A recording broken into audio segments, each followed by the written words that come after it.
folks, welcome back to Ndaba Africa. This is Chris once again.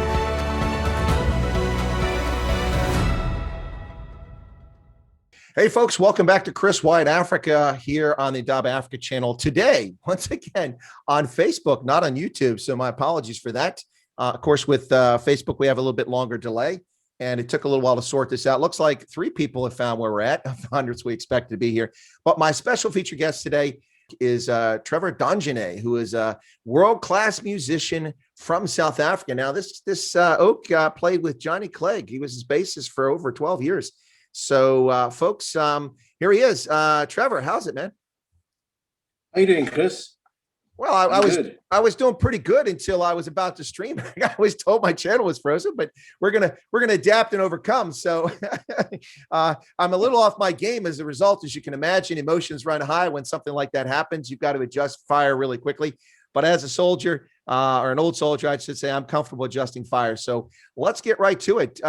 Listen, you have some pretty amazing music. You sent me your album. I listened to these songs. They're absolutely amazing. Is this your first album you're doing, or is this just the latest thing you're doing? Well, I did an album in about 95 that I recorded in Switzerland, but we never released it. So this is the first one after that. Okay, so this is the first. Yeah. All right. So what's the inspiration for this? I mean, is this because you had a lot of time on your hands because of lockdown, or was it just time to do it? No, I'd written most of these songs 10 to 15 years ago. Oh. So I've been writing quite a lot, and just worked on them over the years. And with lockdown, I had the time and had the opportunity to do it, finally finish it. Well, what was that like for you? Did you have to refine them, or did you change them at all, or what was the outcome? Yeah, I had to mix them. You know, I'd done mixes through the years because I changed about 3 computers over the years, and every time I'd have to take it to a new system. But I had to do it in a proper studio. I used to do it at home. I have a little setup that I work on at home, which is fine for writing. But fortunately, a friend of mine that I work with has a great studio. So we spent the last 3 months mixing and mastering those albums. Now, you were telling me when we chatted yesterday, you and I had a very like a conversation yesterday. We were chatting, and you said something that the first computer that you ever got, which you started doing this on. Can you tell us about that first computer? I mean, most people remember the first computer. Your story is a little interesting.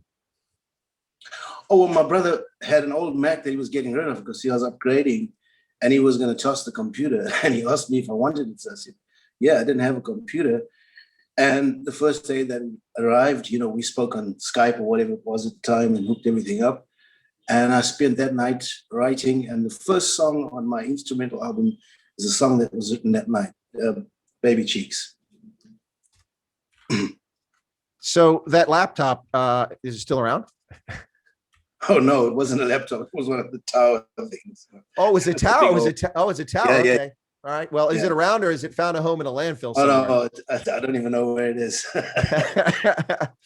So you've been playing music, I imagine, your whole life. What got you started in music? What was the appeal, and when did you start? I kind of started when I was about 18, I guess, somewhere around there. My older brother has been a professional musician for years. He's the one that lives in Geneva. You know, they'd come off tour, and I'd always be interested in what he was doing. And so I'd gone for and studied a bit with various places, various colleges, wrote some exams with Trinity College and a few others. And then the bass player that they had in Lesotho at the time got fired, and they couldn't find anybody, so they took me. Well, that's kind of an inauspicious start. Very humbling. They couldn't find anybody, so they took me. So clearly not somebody who spoiled himself. They probably wouldn't have taken me if they could find somebody that was experienced. I was the least experienced guy in the band. Wow. But I mean, you say you started at 18. I mean, when I was a kid, you know, when you're young, the parents try to push you into music, and they tried to get me in school and in primary school and then middle school to be involved in music, but I couldn't understand sheet music. It didn't make any sense to me. And the drum scene interesting, and percussion. So I started that, but I really didn't get it. I was really a thick one when it came to that. You started at 18. I mean, that's a bit later to get in music, isn't it?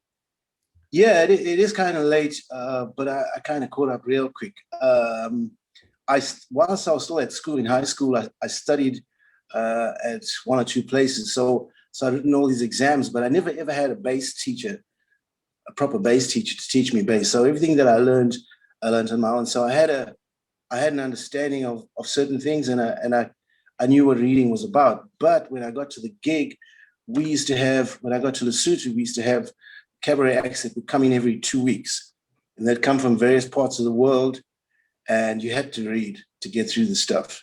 So I could read chord charts. I couldn't read dots that well, but I just put in a lot of work to make sure I was on top of the game. Well, I mean, that's pretty impressive starting that late. When it's 18 is not late in life, but for a skill that requires a physical dexterity and, a thought process, 18 is pretty late in life. Hey, can I get you to adjust your camera back a little bit? The top of your head is cut off. Or maybe you sit Is back. that a little. okay? Yeah, that's better. You don't have to get quite that far back, but yeah, it's like half your head's off. Like people are think I only want to show half of this handsome fellow. We want to show the whole oak. There we go. But starting at 18, I mean, that's pretty impressive. I mean, that you got into this, and it was just by happenstance and chance that you got that gig, or did somebody know? Well, you? I've been playing with a local band for about a year or two before that. So I had been playing a little bit, but of course I was green as anything. When I got the gig, the guys, I couldn't play a 12-bar rock and roll. I mean, I couldn't. So I'm guessing you made a few mistakes in the early days. Oh yeah. And my brother was a real perfectionist, so he'd record the band every night. So what it taught me was how to play like a machine, basically, because of the intimidation, I guess.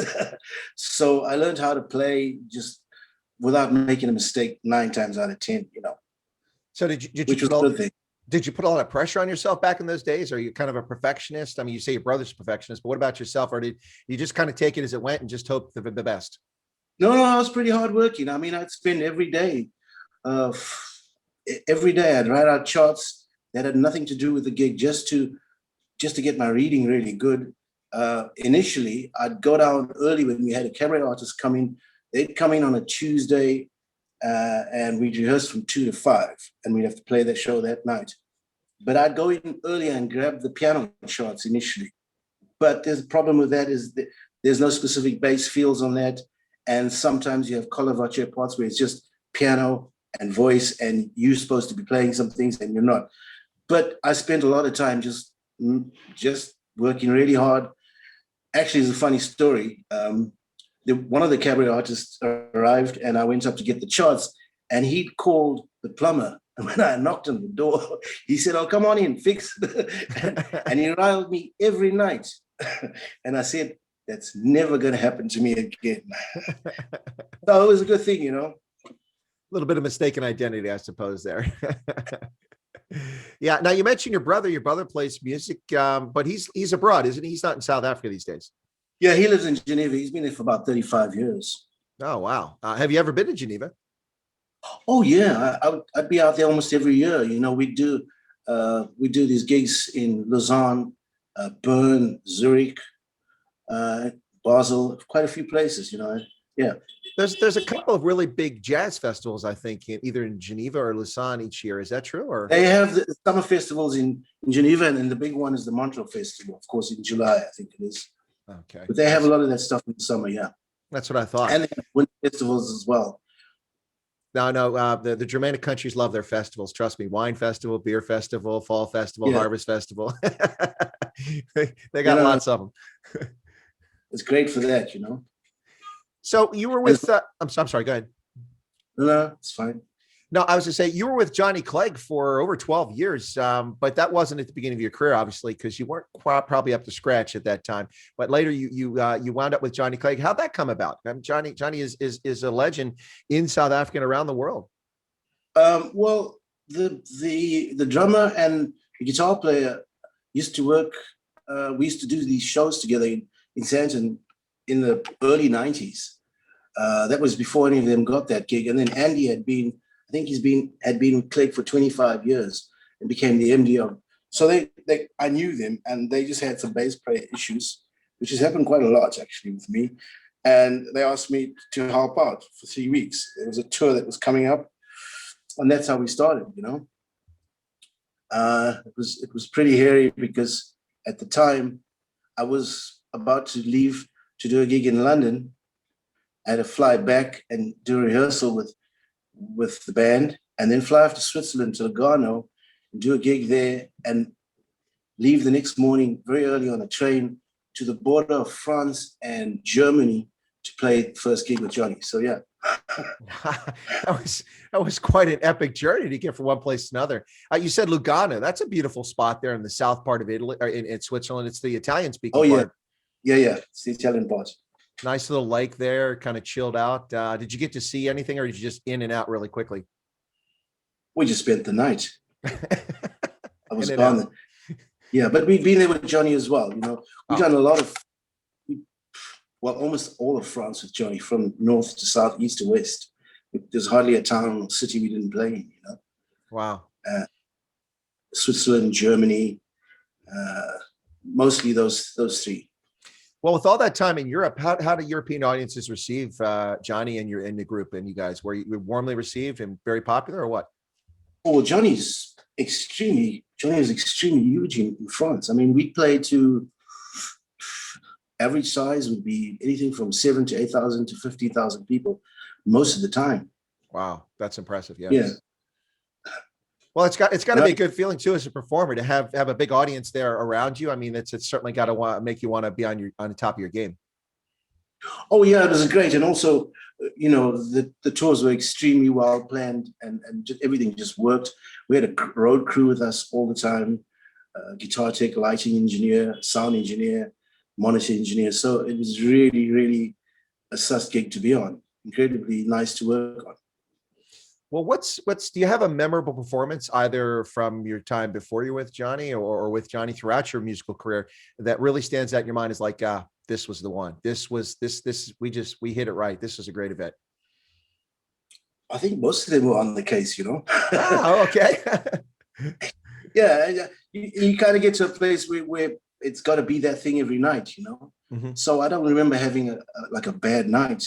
And for the most part, when your playing's up there and you think you had a bad night, if you go back and listen 2 weeks later, it's not really as bad as you thought it was. Yeah, I know. I get you. I'm kind of in some respects, a perfectionist. Some things I do, and I go back and like, no, that was, I messed that up. And then I watch it, it's like, I guess I had too much in my head. I was over analyzing it as I did it, as you perform. Yeah. But I guess the big one, even for Johnny, was Royal Albert Hall. It's Now his passing a couple of years ago was not surprising. He had cancer the last few years of his life, I think, but it probably shocked a lot of people who weren't paying close attention, and kind of young, 66, not that old. So I'm sure a lot of people miss him. Once Johnny passed away, what did your focus become then? Well, by then I'd moved to Durban. I'd lived in Johannesburg for about 35 years. So I had planned to move down here. So when we came back from the US tour in 2016, a month or two after that, I moved down because I wanted to move down here. That's it. And then I have to travel out every time we go. So we did 17, 18. I think we did the last tour in 18 or 19, 18 probably, 2018. So, and then I hooked up with some people that I knew down here to start doing some stuff down here, Yeah, but it was a big part of the year's schedule and gigs, because most of the time we're with John, either locally or internationally. So these days, you've got this album you've put together. Like you said, it was from like 15 years ago when you first started putting this stuff down, and you've got this coming out now. What we're going to do is on YouTube, we were going to make it a lot easier. It's going to be more challenging here, but I'll sort this out. We want to make sure people get a chance to hear your music. I already had it all set up. I was going to key off some songs, and then just before I went to go live, I couldn't go live on YouTube. So we'll have to save that for a future interview or something like that. But we'll share your music with folks. But it's pretty awesome stuff. Now, this with the demise because of the Charlie 19 events, the pandemic, music is no longer. It's gone out of business, and there aren't places to buy CDs anymore. And you can buy things online through streaming services. But I understand that with your album, you guys are doing something a little bit different. It's not going to be set up through the iTunes store or through Amazon or something like that. But you've got your own process. Well, actually, it is. Oh, it is. Okay. Yes, it is. So it's at the moment, because I don't know if you got the two albums. I have the instrumental album, and then I have the vocal album. So the instrumental album's been loaded. So that's on iTunes, Spotify, Deezer, and YouTube Music at the moment. I think they're busy loading the others. In a week or two. They'll all be up, and then they'll start loading the Keep Holding On album, which is the vocal album. Excellent. Yeah. Well, we'll make sure that we put those links up and people can check it out and check the music out, because it's awesome. You know, I started playing that yesterday, and I was all wound up because I've been in this long stream covering the Worldwide Rally for Freedom, and then I started playing. I'm like, hey, all right, this is nice. I'm kind of relaxing now. This is good. I kind of mellowed me out, and it was just awesome. And you know, the thing about your music, Trevor, when I listened to that was like, it's almost like an old friend has come back. I mean, I was listening to that first. Is it Baby Cheeks? I think is the one. Yeah. Yeah. On the road. Yeah. I was listening to that. It was like, it's like an old friend came back. I mean, like, don't I know this song? I mean, it feels like, you know, like you've returned to a place and a time that when you're in a good mood. So I got to give you the highest compliments. I really enjoyed the albums thus far, and have been playing them in the 24 hours since I received them quite a bit. So we want to make sure, yeah, you're welcome. We want to make sure people get a chance to hear that stuff. But this album now, you during lockdown, let me ask you about this, because lockdown has been pretty devastating for so many people in so many places in so many ways, but it's really been tough for people in the musical industry, and also like comedians and performers like that, sports figures. So during lockdown, what did you do with your time? Did you busy yourself focusing on that, or did you do any writing, reading, hanging out? I don't know, playing cricket? What are you up to? Well, we couldn't go out. We couldn't even step out the building for a while. So yeah. So no cricket, that's for sure. Certainly no cricket. And then they gave us the little 2 hour or an hour walk in the morning, and then in the afternoon. It was pretty hectic. I mean, it's kind of weird, you know, but I have a great view, so it's not that bad. And I guess I was busy with some of my music and a few other things, but you can only do so much of anything. Yeah. And then for the last 3 months, now we can get around a lot more. We've been mixing, because we had some work from kind of mid-October, but with the lockdowns coming in and the status changing, some of the gigs would go out the window. So, you know, it's nowhere near normal as yet. But yeah, the only thing to do was to finish my albums, you know. Well, from that standpoint was, I suppose, in a perverse way, kind of helpful that you had that time. It was kind of forced you to sit down and do it. Yeah, because if you're busy running around, you're not going to find time to do that. So there was time now, and I had the material, and the opportunity for a studio was there, and a friend of mine mastered it in Johannesburg. So yeah, it was a good thing at the time. No, absolutely. So listen, I think we need to probably cover one thing here. It's kind of a 800-pound elephant in the room. If people look at your name, Trevor, okay, give a name. We got that. Donjeany. Let's see. That doesn't sound very Afrikaans. It doesn't sound very Zulu, Xhosa, Venda, Ndebele. It doesn't really sound like any of those. Donjeany seems like kind of an odd surname to find in South Africa. Can you tell us a little bit about that surname? Because I think a lot of people are like, where's this oak from? Well, I think it was probably one of those cases where my great-grandfather jumped off an ox wagon somewhere along the way. Well, good for him. Good for him. Yeah. It's kind of it's an unusual surname, you know.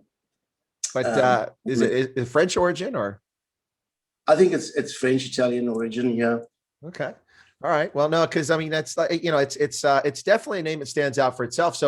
So when you perform now with this album now, is it coming out as Trevor or Trevor Donjeany, or do you have some, you know, I mean, it's Trevor Donjeany. Okay. You know, because some people, you know, have this solo name like Prince and Madonna, you know. So yeah, sort of. Yeah, it's just, you know, it's Marcus Miller. There you go. So the album itself, are you thinking about a next album? Is that already in your mind? You already got some ideas, you're writing some things down? Oh, well, I've written so much stuff that I have enough stuff for at least another 2 albums. Oh, wow. Okay. All right. I've written a lot of music, you know, over a period of 5 to 8 years. I just wrote and wrote. So I have enough stuff for at least 2 albums. And maybe we'll start working on that in a month or 2 on the 3rd album, because all the stuff is there. It's just a question of sorting stuff and maybe do some things a little differently this time around. There's only one person that played a solo. Otherwise, I created everything that's on it. And my brother did all the guitar parts in Switzerland. So he has a studio. So we transfer stuff, or at the time it was something else, and he gets the project and does what he wants to on it. I get it back and look at the appropriate parts that I like and mix them into the song. So yeah. Do you draw your inspiration from anything in particular, or just anything inspire you? I guess writing is different for everybody, but for me at the time, I guess it's some of the things you go through, from the vocal stuff to instrumental stuff, like in the midnight hour. You know, it's about something. It's about going through some hard times, which everybody does, and you can't wait for that to be finished, to get over with it, and it's just the last part of it. You know, it's an expression in the midnight hour. So you know, it's drawn from experiences, from your life experiences, or from watching things. Well, yeah, there you go. Exactly. So was anything about these two albums you've just produced, is anything in particular that was a special challenge or difficult for you? I mean, like you said, you had plenty of time on your hands to deal with it. So was anything there a particular challenge for you to get this thing done? Getting it done? No, at this point, no. The last stage of it, no, because everything just fell into place. It was super easy. It was just very long hours. And usually the artist doesn't mix the album. You know, if it's a singer, they go in and sing, and there's a rhythm section that's booked by a producer, and the stuff is played in, and everything's done. But in my case, I had to do everything because I didn't have the budget to do some of the things that I would have wanted to do. So I'd been mixing my songs for the last 10 or 12 years anyway. So they were kind of close to it. It was just tweaks on every song. It would take a few hours, cleaning up stuff and making sure that nothing was untoward or nothing was strange or stood out too much. So yeah, I did all the mixes, which is unusual because musicians don't usually mix their own albums. You usually send it. There's an engineer that does that, and then there's another guy that does the mastering somewhere. So, but I had to do it myself, and it was a good thing. Well, it's certainly, I imagine, sharpen your skills in that. So you're probably very comfortable doing that now. Yeah, I'll do it again. No doubt, do it again. Well, I mean, with personal computers for musicians, I imagine in some respects it really can make editing and producing things much easier. Okay, you can do a lot of things at home that you would have to go in a studio to do normally.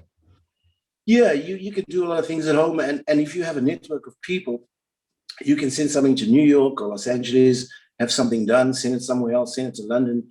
It's the technology is fantastic today, you know. You don't have to be in the same room even. Well, I was going to say, so I wonder what that's like. If people do parts of a song or an album in one part of the world, another part of the world, and it's all put together, and then you rock up at some point to perform together, you're going to have to rehearse a few times because you've all done it on your own by yourselves. But maybe not. Maybe because you hear the rest of the music and the song in the background. I've never thought about that. Yeah. Yeah. Well, I mean, you kind of brief somebody as there's either a really good chart written, or you brief somebody on what it is exactly, and there'd be maybe more than one take for certain things, and you get to choose. I mean, like Steely Dan, Donald Fagen is incredibly particular. They'd have 5 or 6 guitar players for just one track. You know? Wow. Are all of them appearing on the track, or are they just try 5 or 6 out? They that's whatever they don't like, you know. And we're talking about some of the really top players in LA or wherever, because they spent a bit of time in LA. They liked it out there for a while, but incredibly particular about every detail, you know. Well, they take their craft quite seriously, I take it. Oh yeah. So you've been all over the world. Do you have a favorite place that you visited that outside of South Africa? You know, obviously you're South African, but outside. Let's caveat that outside South Africa, because you're probably going to say South Africa. But let's have a look. I like France. You know, I kind of like France. I like Switzerland to some degree. couple of places you really want to get out of quickly. But yeah, I kind of like France, you know. A couple places you want to get out of really quickly. Okay, I won't ask what they were. We don't want to damage their tourism board, wherever that place is. Let me do this. I'm going to try this. I'm kind of messing around here a little bit because this is different. So I'm going to unplug my headpiece for just a second and see if I can still hear you all right. Can you hear me all right? I can hear you. Okay, and I can hear you. So I'm going to take the headset off because I had to switch over to different software since I'm not on YouTube. I'm using OBS, and I just want to play a little bit of your baby cheeks in the background. And I had to do this so that both of us could hear it because you're not watching the stream. So you should be able to hear it. If I start playing the music and you can hear it, just give me a thumbs up. All right, and we'll see. Okay, so here we go. Let me see if this works. Okay, I was all prepared to do this already on the other platform. So let me see if this will come up now. And here we go. Let's see if it's working. I don't hear anything. Let me just check the channel, see if the audience is hearing it. God bless it. Should be able to hear it. If I start okay, so now see, there's a delay there, about 30 seconds. So I'm just making sure the audience can actually hear this. If this works, okay? I was all prepared to do this already on the other platform. So let me see if this will come up now. It looks like it's playing. It's playing. Okay, there you go. There you go. There we go. Unfortunately, you and I can't hear it. Okay. Just the audience.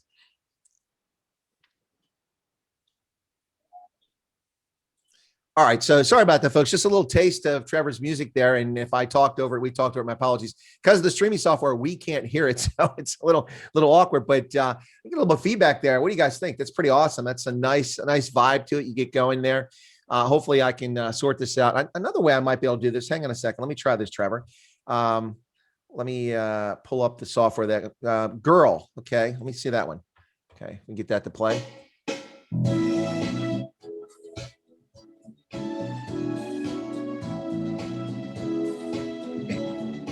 Now you can hear that, right? Trevor? Yeah, I can hear it. Okay. Yeah. This is nice. It's nice. Thanks, Chris. And this came on yesterday and I was like, yeah, all right. So I actually played this on the way out of my, what's that? That was, kind of intentionally written like a Barry White kind of thing, That's what that song's all about. Barry White just had these grooves.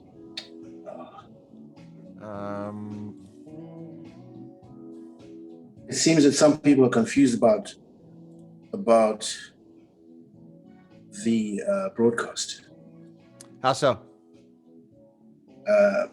They're waiting for it to start on whatever it is. Oh, they're on YouTube. Yeah. But, please. Okay. I've told people that they need to read the chat. I've told people they need to go. Please go to Facebook because we got shut down. Yeah. So that's what it was. Yeah. I'm sure there's a lot of people that. It's very frustrating. See, I can't go on and do anything to tell people that because it's just frozen. Yeah. There's 12 people sitting over there waiting. And in the chat, a couple of my moderators keep telling people to Facebook, but they're just ignoring it. I'm not sure why. We got some bunch of likes over there. So my apologies for that. But YouTube did that to me. I've appealed their decision, and we'll see what they say. But yeah, this will be up after we're done the stream. Also, I'll post on other platforms, and I'll let people know. I have some groups which have several thousand people in them on WhatsApp and on Telegram. So some people will be able to find it from that. And I will send you the link so that you can make sure people can find this video after the fact. So yeah, again, sincere apologies, but YouTube did this to me. I really can't control it. And it's not the first time. They did it last month too. And I appealed it. I didn't do anything wrong. They rescinded it and let me back on. And now they've done it again. They have artificial intelligence that scans your videos. And if they find something that the artificial intelligence thinks is inappropriate, they just shut you down without any questions. They don't say, "Hey, look, we accuse you of doing something wrong." Just you did something wrong, and that's kind of what happened here. But it's unfortunate timing. Last month, I was interviewing Gary Gold, who is he's a South African, a USA rugby coach, and for our national side, even though he's South African. And we were 45 minutes in the interview, getting ready to wrap it up, and right then, just the interview just stopped. I'm like, "Did I lose internet?" And like, no, there's still Gary. And I went and looked and I saw that I hadn't lost internet, but that YouTube had shut my channel down over a claim that I said something in one of my videos, which I didn't. I appealed it. A human looked at it and said, you're right, there's nothing here. And they let me back up. YouTube is fast making itself a platform that people aren't going to be using in the future because they need to adjust their system. But anyway, so my apologies for that. I just went back over to YouTube because I can still type in the chat on that video and ask people to go to Facebook. And there's still 12 people waiting. I don't know what to tell people if they can't read the chat on the side. It might be a case that some people have not, they're on a mobile device and under the chat or in the window, they don't have chat activated. By default in a browser, it just comes up. So I think that's a problem. Sorry about that. But anyway, after this is over, Trevor, if you've had some folks you share the link with, I'll get you the link right away and they can go over to Facebook and watch it. You don't have to be a Facebook account holder to watch it because it's Facebook Live. You can just click on the channel and they can see it. So, all right, hopefully that helps some people out. But yeah, people saying that's some smooth, chilling music. Yeah, I agree. That was some good stuff. That's how I felt yesterday. I was kind of knackered and a little bit worn down after being online for 5.5 hours, getting up at 2:45 in the morning. And then your music came through and I downloaded it and I started playing like, yeah, okay, all right. The time I'm not going to take a nap now. I'm feeling pretty good. Well, thanks, Chris. It's my pleasure. Listen, yeah. So anyway, with the lockdown, have you been able to, at this stage, with the easing from level 3 to level 1, although there's some components of level 3 still in level 1, have you been able to resume performing? Have you been out to any clubs or hotels or? Yeah, we've done a few shows with the band that I play with. It mostly does theater shows. Since October, we've done a few. We have one coming up next weekend, actually, and then 2 weekends. The first 2 weekends in April. So yeah, but it's kind of slow. I mean, some of the other stuff I used to do, it's just not around anymore. Yeah, I'm sure there aren't too many people working, depending on what kind of work you're doing, Yeah, no, a lot of people are out of work. A lot of businesses have collapsed as a consequence of events the past year. So it's pretty tough on a lot of people. So you've got issues of people not having money because they're not working, issues of people not being able to travel because they can't afford the petrol, issues of people who have genuine concerns about Charlie 19, so they don't want to be out and about. And so you also have restrictions on venue size, outdoors, 100 people, indoors, 50 people, things like that. Yeah, it's a real problem. But nonetheless, but you are getting out and getting on stage periodically, so and getting a chance to perform. Yeah, and I'm doing the launch of these albums on Steam at one of the venues on the 17th in the afternoon because we have an evening show, just to get people, familiar with what I'm doing. So because a lot of people. 17th of April. 17th of April, yeah. Yeah. I'm sorry, I didn't mean to cut you off. You started to say a lot of people are what? Well, a lot of people didn't know that I sang. Okay. I'd never taken singing seriously through the years. I just did it from time to time. It'd be years that I wouldn't sing on gigs, So yeah. So they're pretty surprised with the vocal album. It's like, is that you singing? But yeah, it's me. Oh, they thought you had somebody do the voiceover or something like that, or just sing vocals. Yeah, because they just didn't know that I sang. Most of the musicians that I work with don't know that I sing. Well, that's interesting. I don't sing, and it's a good thing because it frightens small children and wild animals. It does. Well, it's a funny thing, Trevor, because I was in the choir in church when I was a kid, and I sang quite well. Then a little thing called puberty happened, and suddenly I couldn't sing anymore. It just kind of went south. I enjoy it. I would love to sing, but it's a dangerous situation, and probably be useful in an armed robbery. I could start singing, and it might be a reason that I survive an armed robbery if I start singing. But like cacophony. Yeah. So, but like you say, a lot of musicians you play with don't even know that you can sing. So, it's kind of like no, because I just stand back there and play the bass, But I mean, so this would be kind of your maybe not the best phrase coming out, but appearing before the world doing vocals. I think a lot of people will be pleasantly surprised when they listen to music. Well, hopefully, yeah. Yeah. We don't want you frightening small children and scaring wild animals. Well, it just has a little more. It has a little more appeal than playing an instrument, people can kind of get bored with that to some extent, and then it depends on the type of music. You know, I played a whole bunch of stuff. I mean, it probably isn't a genre that I haven't played. At one stage, I played a lot of jazz with some of the South African jazz greats, you know, and it's really cool music to play. It's just that you have a limited audience, and sometimes perhaps they can get a little self-indulgent. So when I write probably to the 4 to 5 minute mark, so that it's not too long, so that you have eight songs in a set as opposed to 2 songs, you know. So I kind of avoid that. From playing jazz, you know, and of course being the bass player, you get to play behind everybody who wants to play a solo 2 hours later. No, I'm just digesting. I was just wondering about that. Well, as you move forward, you say you've already got a lot of material that you've worked on over the years, so it'd probably keep you busy producing it. But if any new ideas come to your mind or inspirations, I imagine you'll sit down and pen new music too. I mean, that's you can never have a shortage of music, I would think, or an overabundance of music, I say. No, I'd probably have to start writing again at some point, maybe later in the year. But you know, it's an inspirational thing, and it requires time, and frame of mind has to be that kind of thing, you know. Because I had probably 100 pieces that just have 4 bars and stopped.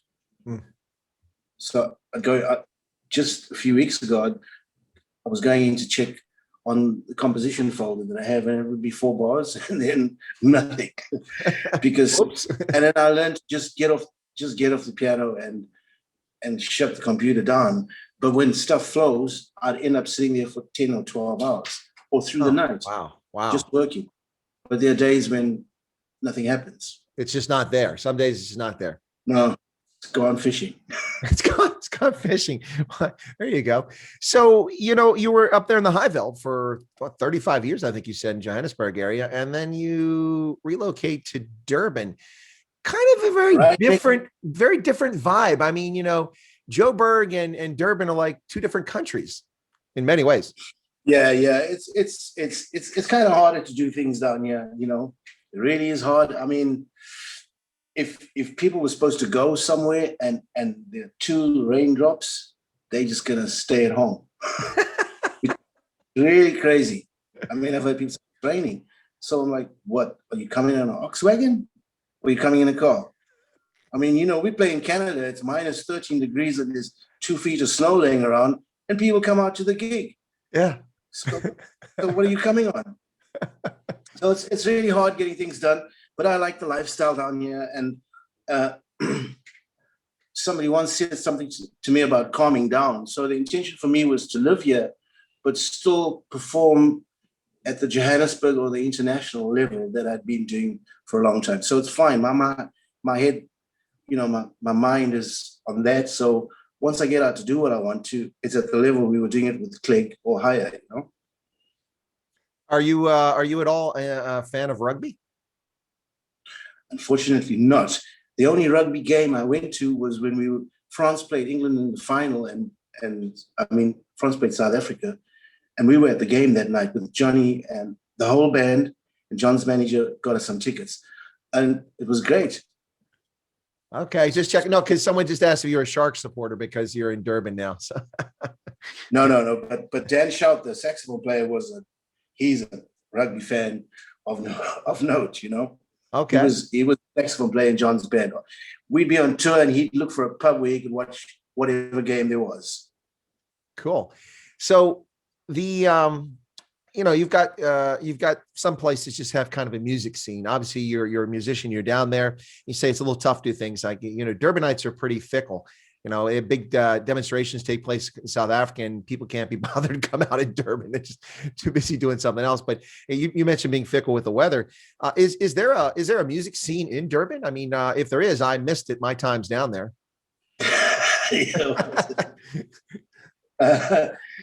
Yeah, it's pretty small. I mean, there aren't any real kind of clubs. I mean, the nice thing about Johannesburg was, I don't know how well you knew Johannesburg, but in the early 80s or the 90s, when I got to Joburg, you had kippies.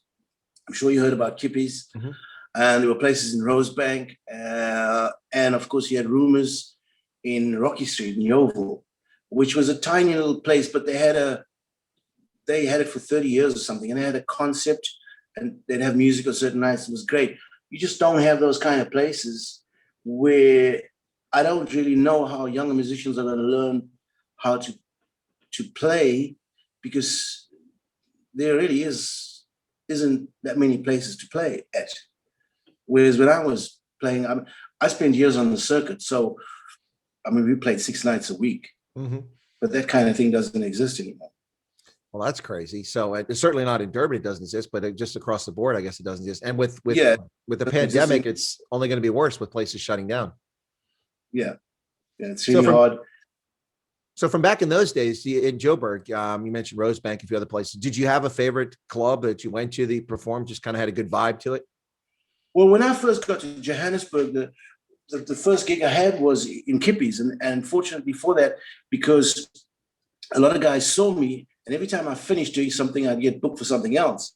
So that's how I met Bakiti, Kumalo, and all the guys that were on the Graceland thing, and a whole bunch of other people, and kind of got a network going. That's where I met most of the musicians, you know? Okay, so yeah, but I mean, that was a very different time. I mean, aside from the obvious, we still had National Party and apartheid back in those days. Very different sort of feel to music. But as a musician back in those days, did you have a lot of freedom to do what you wanted to do as a musician, or were there any kind of constraints you had to deal with back in those days? You know, Chris, I've just been very fortunate. I just got to do things that nobody else got to do, you know? Cool. I was the first non-white, if you must call it, musician that played at NAPAC. There'd never been anybody before that. I was the first electric bass player to play at a place called Jalen's in Zurich. Prior to that, it was all acoustic instruments. And I'd done television and radio. So, you know, I was pretty fortunate. I just worked. I don't think it certainly wasn't as bad as it was in the 70s. Yeah. In the 80s, early 80s. But I was pretty fortunate because I spent 4 years in Lesotho, and then I went to Morroco, and then it's Botswana, yes, Mafeking, for a year or two. And then I was in Swaziland for 2 years. Then I went to Tabanchu, which is also, you know, Botswana has 7 pockets, hundreds of kilometers apart. Places, working gigs for a year or 2 years with different bands, you know. But no, I honestly really didn't have any kind of hassles with working, you know. Well, that's pretty awesome to hear. One of the things I have a little halo over my head. Maybe you did. Maybe you did. Maybe you still do. But one of the things that I mentioned back when apartheid was dismantled and things started to change for the better is that you know, the oppressive police state that was there in many respects really constrained a lot of people, and not just everyone presumes, but one of the things I noticed, and I've seen it play out over the past couple of decades, is like for Afrikaans performers, a lot of people who would have performed certain types of music or more cheeky sort of lyrics and things like that could never have gotten away with that under apartheid. And now they're kind of free. And so it's much freer. Oh, yeah. I mean, you know, even John, if you'd got to go to any one of John's shows, you know, he'd have different shows and he explained a lot of things. And it was really tough. You know, they screened the lyrics, and if they felt anything was, John you couldn't mix languages. So there are some of his songs, there's one song that's Afrikaans and Zulu, and you couldn't mix English and Zulu. They had to be on separate stations. It was a whole thing, you know. And then just the lyrical content, if they felt that it was a bit funky, it wasn't going to get played. It's different now, you know. No, absolutely. And I think for artists, that's a nice to have that kind of freedom to just be able to write and perform what inspires you and not have those kind of constraints. I mean, it had to be stifling for performers and artists to live under that kind of environment. So for you, with your music, which goes back about 15 years that you're talking about from these albums, so that's after apartheid ended. So the music you're writing was never really something that was affected by those early days. No. My music is, I mean, the vocal album, if you had to listen to it, it's a love album. It's keep holding on. It's all kinds of things about relationships and stuff. And then the instrumental album is just Baby Cheeks. Just happened to be the first song, and that's you got to give a song a title when you write it. So I called it that. But then if you take the midnight hour, it means something. Down on my knees means something.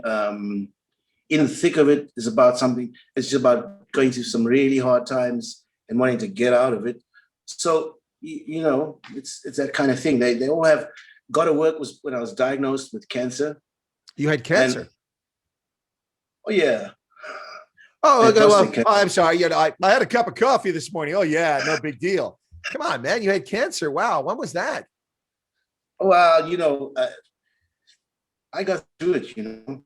Yeah, no, obviously, but whew, man, that's nothing to sneeze at. So at the time, yeah. Well, I've been very fortunate or blessed, whichever you want to use. So when I found out about it, my brother had a chat with me because his wife died of cancer eventually as well. And he was, well, it's going to affect your work now. But it didn't at all. I mean, I had, through John, we did a benefit concert, which paid. It was a lot of money that paid for the operation because I wasn't on a good medical aid. So it was almost $200,000 for the operation that I had. Yeah. Well, I'm glad they got it. My mother had cancer in the 80s. She had breast cancer, and then she had ovarian cancer. And that was 87, 88, 1 year after the other. And then she was cancer-free until 2019. And she had metastatic lung cancer, went on experimental treatments and was improving. And the cancer was going away for about 18 months. And then COVID and her treatment required that she had to go to the hospital. So she couldn't go to the hospital anymore because of the restrictions. So they put her on some other treatment, and within a few months, she passed away in December from lung cancer. So it's nothing to sneeze at. So no, well, thank you. I appreciate that. But it's awesome to see that you're healthy. I mean, would never have known you had cancer, dude. You look handsome. You must have to beat the ladies off with a stick. I'm telling you. It's. I don't have time to beat them off. Oh, you don't have time to beat them off. Okay. Yeah. Well, no.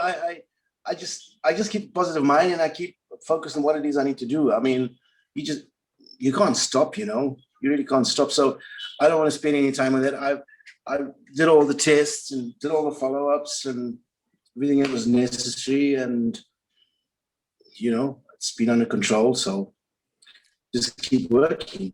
There you go. Well, let me bring in a little bit of the chat here. There's been some good comments in the chat. So Hendo, who lives in the UK now, said it's really sad to see venues like that disappear. I agree, Hendo. And I think it's one of the it's always a concern when a really cool place you like goes away. But with the events of the last year, it's really sucked because the place has been pushed out. Erica said to tell you to try out the meat joint on the Durban beachfront. You probably know what she's talking about. I'm not sure. Which meat joint was that? I don't know, Erica, you're gonna have to give us more explanation because I've been to Durban and I don't know what the meat joint is. And then Honey Riedl's here. Honey popped in and she says, how I remember Mafeking. It was always awesome to perform with you, Trevor. Well, that's pretty nice of Honey. I see she made it over here after the YouTube kerfluffle. Yeah, well, Honey and I met. There was an orchestra in Mabatu. What are we going back now? 1989, something like that. And then in Johannesburg, she was with the other orchestra. So I had done a lot of orchestra work over the years with the Johannesburg Philharmonic and the Johannesburg Festival Orchestra. So yeah, that's where I met her. No, and I have to thank Honey. She's been fantastic in putting me in contact with you and getting you interested in coming in the program. And I actually invited her on. She said, who, me? I said, yeah, you. And I think she meant today, but not today, but I meant a future date, either by herself or maybe we'll get you back on the program and have Honey come in and the two of you talk about performing together. It might be an interesting conversation. And then, yeah. Sorry, go ahead. You paused. I think you're drinking the water. I waited too long. Too long. Go ahead. How does quick one while we're at it? I mean, a lot of people are asking about what it is with the link when it comes to Facebook. How do they get? They just have to. They just have to go to the Indaba Africa group link that's was put in the chat or the. Okay, someone. Um, I'm sure there's a lot of people. No, it's over there. What you have to do is, if you're chatting with them or something in I don't know, another app or something, tell them to look at the chat comments, because there's still 9 people sitting over there waiting. Yeah, in the chat, Erica just went back like 6 minutes ago and put the link for Facebook in there. So you just click on that and it takes you right to the page, and you should be able to see where it says live and click on that. So yeah, I really, I'm very sorry this happened. Yeah, I'm looking at my page right now. It has a live link right there. And it just says happening now. So you just go to the page that's happening now. Yep. And I can roll with it. Yeah. So, well, we'll sort this out. Hopefully YouTube will rescind what they've done and we'll get it back up. But yeah. And in future, all I'll talk about is puppies and unicorns and rainbows. And that's all we'll ever talk about again on YouTube. Yeah. Cause oh, I mean, it's rather capricious. I didn't violate the rules, and they claim I violate the rules because they have artificial intelligence, which is not exactly as advanced as Skynet. So it's not really going to take over the world yet. It's got a few problems, but. And then we got a greeting here from, let's see, it's from Lawuli Longwane. Says, hi, Chris. Hello to you, Lawuli. Sorry, I had a hard time with that, getting that one out. Erica says, the meat joint's in front of the Tropicana. That's where the Rasta bands played yesterday. Very relaxed and laid back. I don't know it. Well, that's down in West Street, what used to be West Street. Okay. Yeah. Well, I have a little bit of a special affinity for Durban, because there's actually a Wyatt Street in Durban. It's only 100 meters long, but it's named Wyatt Street after a lieutenant who was in the British forces who fought at not Isan Lawana, but one of those battles in the campaign 1879, the Anglo-Zulu War. I don't know where that is. Wyatt Street. Wyatt, well, W-Y-A-T-T. It's that's my surname, so that's it's yeah. Actually, I have seen that somewhere. I can't remember where. Well, if you're driving through the center of town, it'll be if you're heading like from the ocean towards the west through the center of town, that one of those main thoroughfares where the big center is there. It's on the right hand side, and I don't know if you can get in that way because it might be one way you have to go around. But there used to be a McDonald's a little bit further down the left hand side, but right there where the Wyatt Street is, there's there's a museum there. Yeah. I kind of know it. Yeah. All right. Well, we're giving Wyatt Street far more time than it deserves, but. But so, I mean, are you comfortable down there? I mean, have you gotten comfortable living in the Durban area? I mean, on the Indian Ocean, it's very different feel. Oh yeah, I love being in the ocean. I love the energy of the water. I've always loved fishing, so it's right up my alley. I'm 200 meters off the beach. Go down and fish when I feel like, So you're a fisherman then? Oh yeah. Okay. So obviously, since you're talking about the ocean, so you like ocean angling. Do you also do freshwater stuff? No, not really. I don't really dig the freshwater thing that much. It's got to be an estuary, a river mouth, or the ocean. Okay. Yeah, when I was a kid, we went to Connecticut, and we went right off the pier into the Atlantic fishing, and it was a very different experience than fishing in a pond or river or lake. Very different experience. So that's why I asked the question. Yeah. And there's a whole bunch of things you got to learn fishing in the ocean as opposed to fishing in still water, a dam, something like that. It's just very different. You got to adjust to a whole lot of things. There's the tides, there's the currents, there's wind. All kinds of stuff that you got to. What got you into fishing? I mean, honestly, I enjoyed fishing as a kid, but I don't have the patience for it as an adult. Tuna?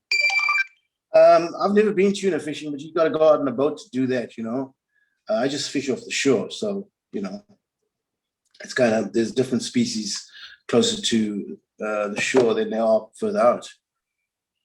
I think that my comms got clipped there. You thought I said tuna fishing. It's a good response, but that wasn't my question. What did you say? That wasn't what I said, but it was a good answer. So I'm glad you said it. But no, my question was, what got you into it? I mean, as a kid, I enjoyed fishing, but as an adult, I don't have the patience for fishing. I don't know how you do it. Oh, well, I fished since I was a kid, and it's just it's not everybody's cup of tea, but it's great relaxation, and I do it as often as I can. It's just something different, and it's something that people wouldn't imagine I want to do being in the business that I'm in. But for me, the trick was to not have to deal with music all the time, 24/7. So I don't listen to music in a car. and I don't listen to any music at home at Really? all. Wow. Unless I'm working on something, I don't listen. I don't put on music to listen to. There's nothing to do with music, hardly ever, unless I'm working on something. Wow. Because I spend so well. Does a doctor want to work every day? I was going to use another expression, but I might get that. Yeah. I know where you're going. Yeah. So you gotta learn to get away from what it is that you do. So once a year, whenever I could, I take a week out and go down to the Eastern Cape and spend a week out there and just fish every day. You need to. Everybody else takes a break. Musicians are really bad at taking a holiday. Very bad at taking a holiday because you feel you're going to miss out on a gig or something, but you need to recharge every now and again. So you set yourself some time, whether it's fishing or hiking, and you do that, recharge. Don't take the instrument, don't play the instrument. It's healthy to sometimes not play for a little while. Yeah. No, I was going to say that I get where you're coming from, but I seem to be wrapped up in what it is I do all the time. But then I suppose, to be fair, my love of sporting events and sports, participating, going to sporting events, and then how much I love to travel, I suppose that's kind of a distraction. It takes me a bit away from the stuff I normally do. So I guess we all have that sort of thing. And yeah, you can't be entirely subsumed by your occupation and what you do. No, it's not healthy. I don't think it's healthy to. You got to have something outside of that. So most of my friends have nothing to do with music at all, and we hardly ever chat about music. Or it's just, what are you doing? And it's 5 minutes of that, and it's just normal stuff. Because otherwise you spend too much time with the same thing all the time. And you need to be away from that. So I deal with it when I need to deal with it. I'm not a musician 24 hours of the day. I have other things that I do, No, I got you 100%. And that makes all the sense in the world. Honey says, I agree, Trevor. I do the same. I don't listen to music at all, especially when I'm working on something. Yeah. So she feels the exact same way as a musician. So yeah. You feel it's going to run away. And then given the time, I've been playing for 40 years, and I've been playing a lot for 40 years. Mm-hmm. I mean, I didn't play once a week. I've been playing like 6 nights a week, four sets a night, 6 nights, year after year initially. So it's a lot of music, it's a lot of playing. And so initially you just want to play all the time. But at some point, I love playing, but I like playing in really good situations. Then it's joyful. But if it's a bad situation, it's just a miserable night. No, I got you. Hey, listen, Vito DeSalvo just popped in the chat and says, hello, Chris. Publisher. Yeah. I see that. He says, hello from Naples, Florida. I'm Trevor's publisher. Enjoying your interview. Bravo. We enjoy Trevor's music as well. Great musician, great guy. Yeah, listen, after a 5.5 hour live stream, can you imagine, I guess during election nights or the choosing nights, I can't say the word election. I know we're not on YouTube. It's safe to say election, but during election night, you see, journalists and broadcasters go on television but they swap out after 2 or 3 hours. I was on for almost 6 hours. And by the way, on the election night last year, I was on for 10 and a half hours straight. So after that, I was a bit knackered, especially being up at 2:30 in the morning. And then I had gotten Trevor's contact from Honey Riedel, and she said, hey, Trevor would like to come on your channel. And I said, okay. And she's the one that told Trevor about me. And so I sent him a message, and I guess it was like right after she had chatted with him, Trevor's like, oh, wow, you responded so quickly. And then we're back and forth. And next thing you know, we're talking, and geez, we should have recorded yesterday's conversation. That was very entertaining. I think people would have really enjoyed our conversation yesterday. What I'm trying to say, Trevor, is that I'm with Vito, man. Very, very interesting guy, very great musician. And I'm sold on the music, and I'm going to be promoting it. I'm going to be pimping me music every chance I get, man. I'm telling you. Well, Vito and I met 12. Did I tell you this already? We met about 12 years ago he came up with a singer. Mm-hmm. And that's how we met. And we spoke about publishing and stuff, and I'd signed some stuff with him. I've spoken to him for maybe 8 years. Mm-hmm. And about a month ago, I sent him a mail, and we started chatting again. We got the whole thing going, and he's a great guy. He's a writer as well, he writes in the studio. And I think he's just finished an opera now that he said he didn't have time to get to because of the workload over the years. And this was the first time he could sit back and do this, No, it's pretty cool. Listen, Vito, if you're enjoying this conversation, let's fingers crossed, or as we say in German, ich drücke die Daumen, and hope that YouTube takes me out of YouTube jail and I can go back on YouTube where I'm actually comfortable with software and with the stream. It's a lot more comfortable. So I got a great guest, but I feel a little bit off my game today. And so I apologize for that. But if you guys are enjoying the conversation, then I'm really happy to hear that. Appreciate people coming here. By the way, folks, if you're in here and you know others might want to watch the stream, please share the link with them after the fact so that people can come find this. And as I said, Trevor, I'll upload this interview onto Odyssey, onto Rumble, onto BitChute, all these other platforms where I have a following. Since YouTube, I'm kind of shut down for the next 2 weeks. And if they rescind that and I can come back up in the meantime, I'll load this up immediately and we'll make sure people know about it. But your music is awesome. And you're a pretty interesting guy. I think people need to know about your music and get a chance to hear it and hopefully buy it. Preferably buy it. Yeah, that's never a bad thing. We can make that happen. But so do you have a favorite? Because you played all kinds of music. Do you have a favorite genre of music? I'm all over the place. I'm not a musician, obviously, but I love rap. I love pop. I love classical. I love jazz. Well, I've always loved R&B, and what was originally R&B, what R&B is now is another story. But so, Roberta Flack, Peter Bryson, Stevie Wonder, all the Motown stuff, everything from Motown, Diana Ross, you name it, Smokey Robinson. I grew up into that, so I love that music. And so there are one or two songs on my album. I mean, I love James Ingram, all those kind of people. So I really love pop music. Maybe you can call it R&B or the old soul kind of stuff. And then I do like instrumental music, which is probably more the smooth jazz, like the 4-play type of stuff.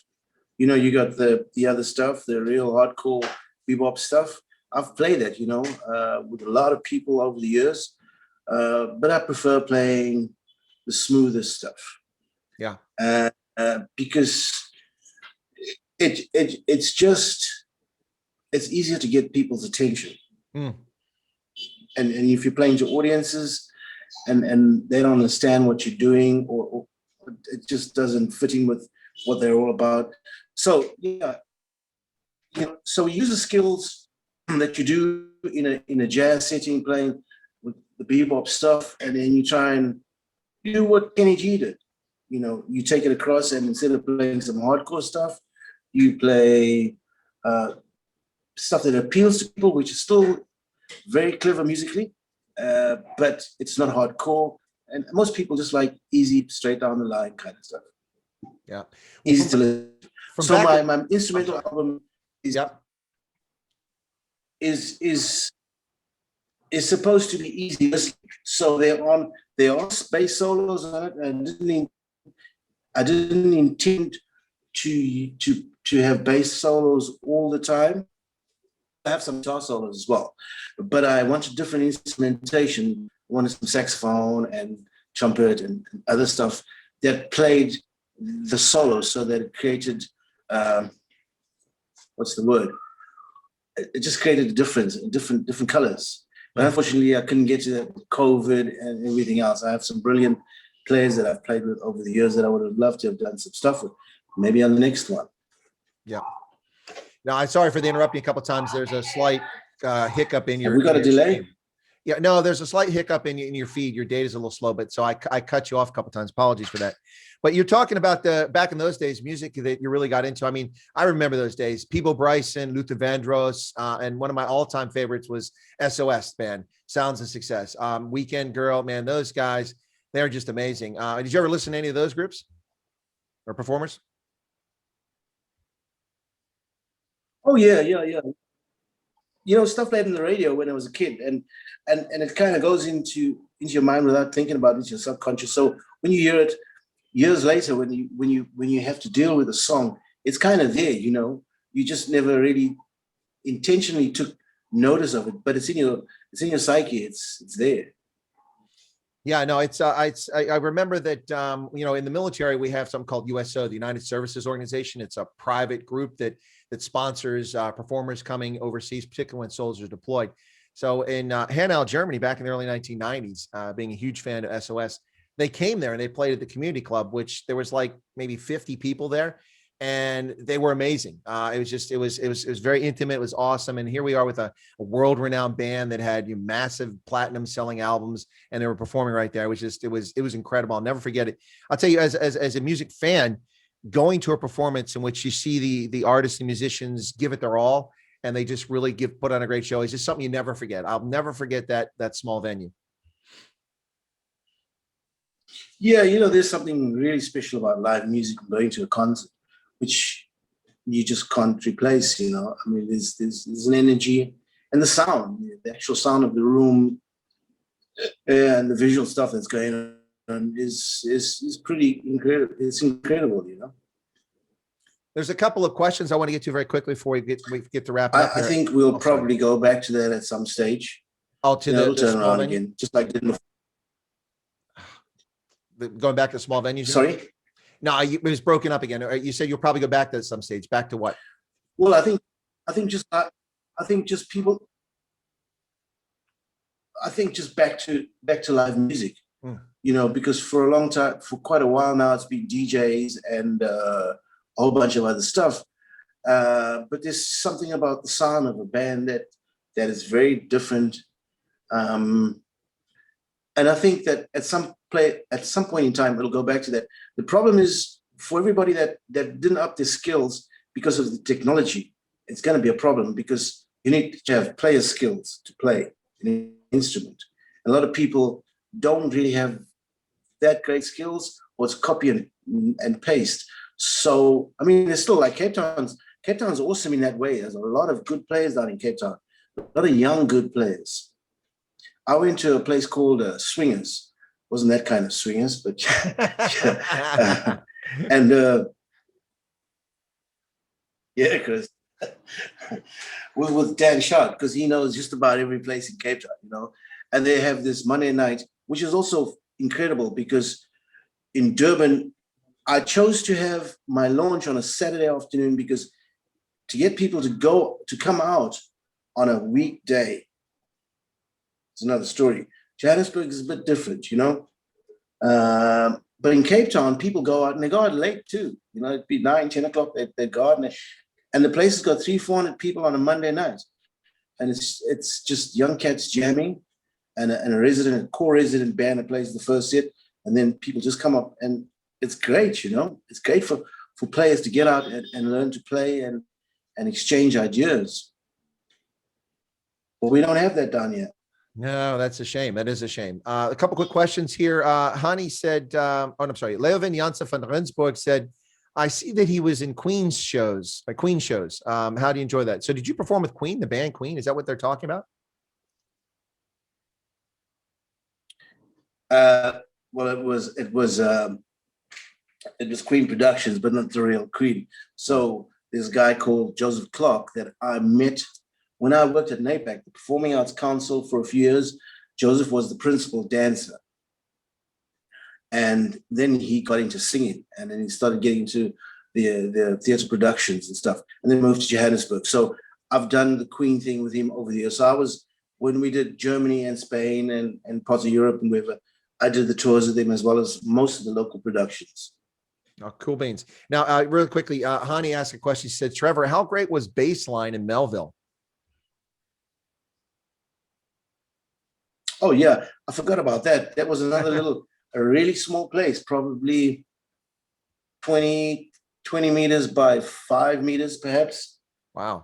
Awesome, you know, run by a guy called Brad Holmes. It was pretty much like Kippies or Rumors, where they had live music and, you know, kind of jazzy South African jazz kind of stuff and funk mostly. They didn't really have any pop stuff that went on there. So it was great for the musicians. Like I played a lot of the guys like Paul Hamner.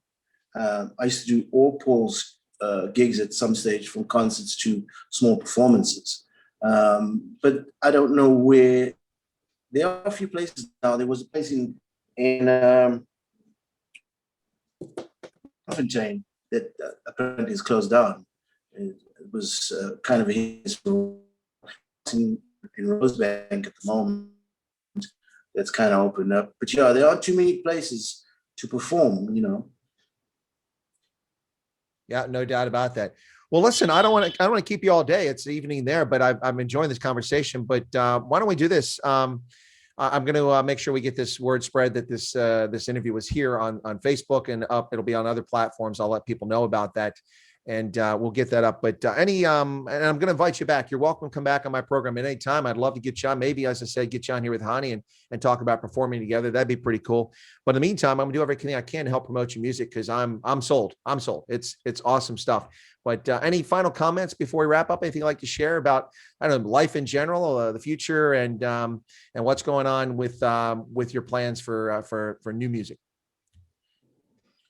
I think we just have to keep on doing whatever it is we've been doing for a while. You know, just stay positive.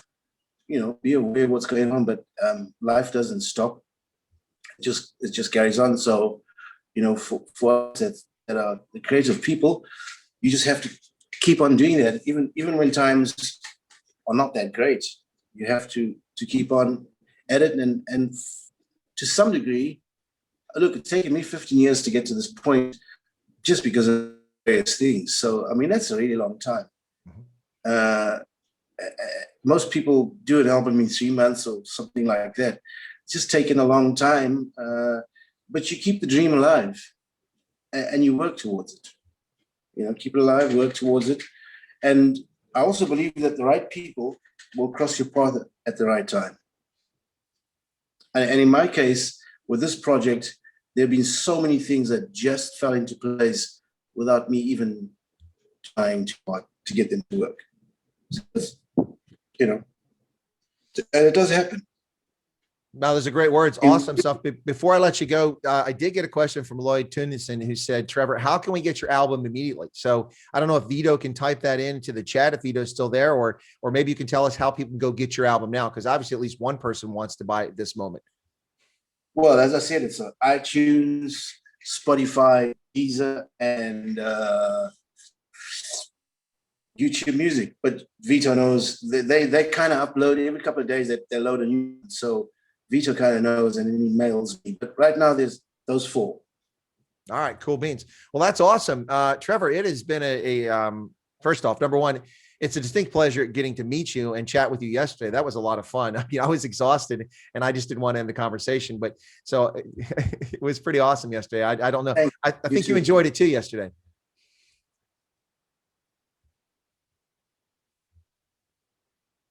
Oh, did he freeze? Sorry, I lost some of that. There was a thing that happened for a second.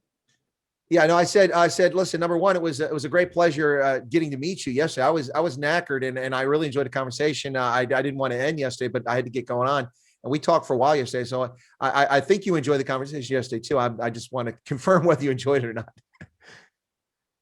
No, I did, and thank you also for this opportunity. You know, it's really a great opportunity. Thanks for having me on the show. No, it's my pleasure. And we'll get you back on as long as you're willing, because you've been a fantastic guest. Oh, yeah, I really enjoyed it. I'll be back. Oh, well, there you go, folks. As Arnold says, I'll be back. Okay. I'll be back. I'll be back. And it's, well, no, you know, I almost hesitate to use this one because after you mentioned cancer, but you know, Arnold also is famous for saying, it's not a tumor.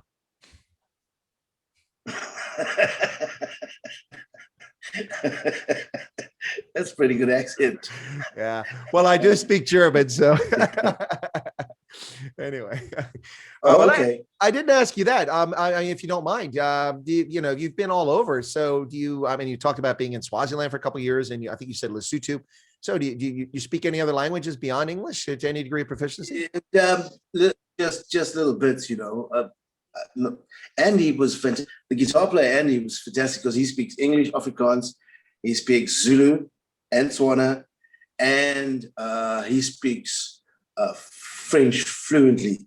But he has, you know, that certain people have got a knack with, they have a gift with certain things, and he has that gift. He speaks about 5 languages. People tell me, and then some of us struggle. Yeah, some of us struggle. It's something to do with the brain. Yeah. Some of us struggle with English, but yeah, he's incredible. It's just awesome being around him because he just speaks whatever language, you know. Well, it's people say that to me often. So no, I don't.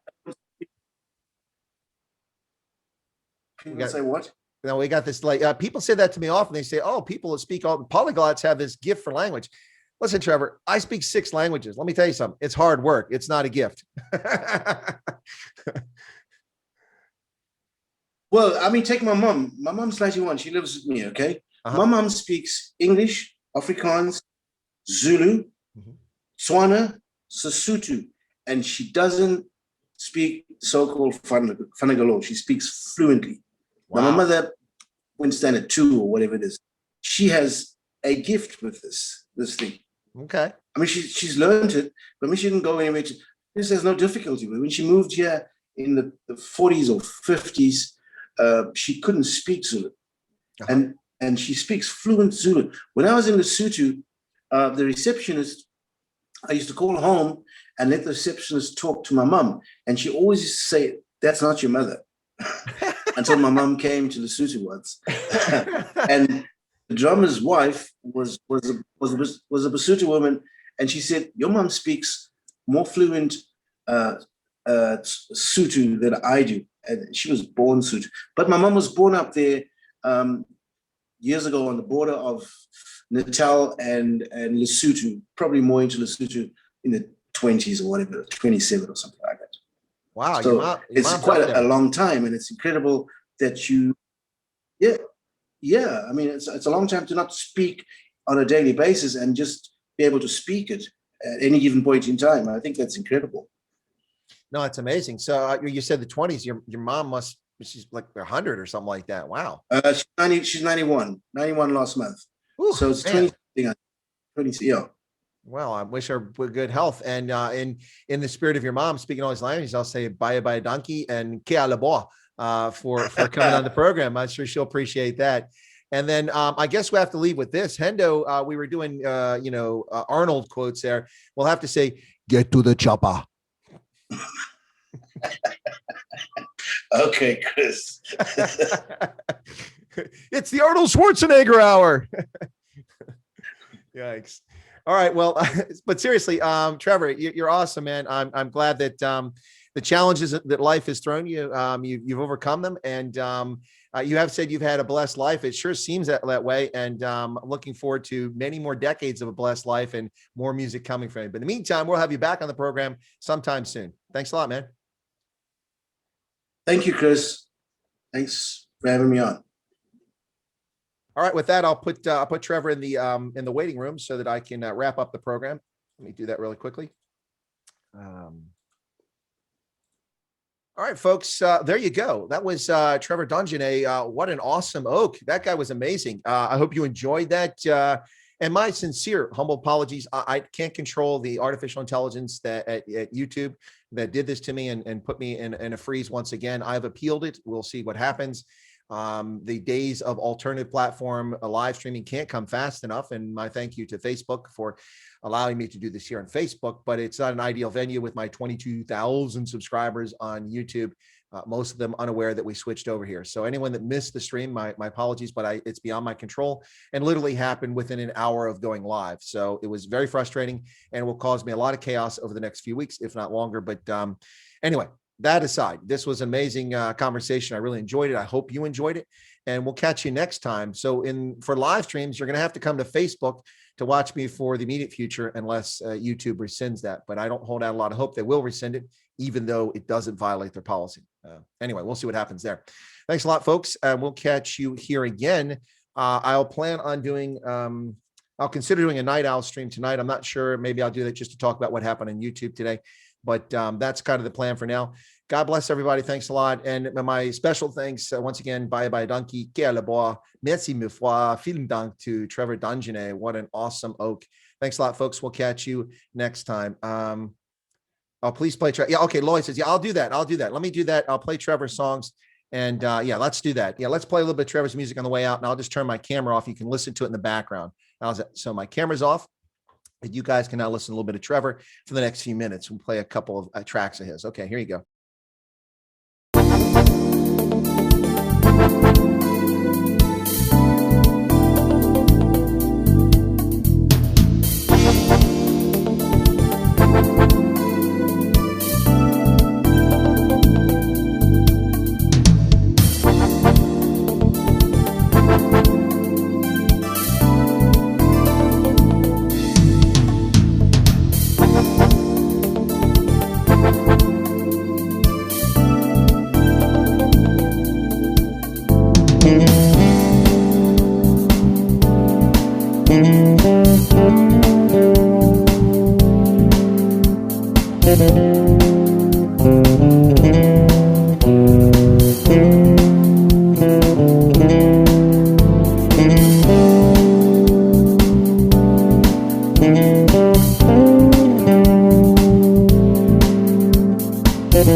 you.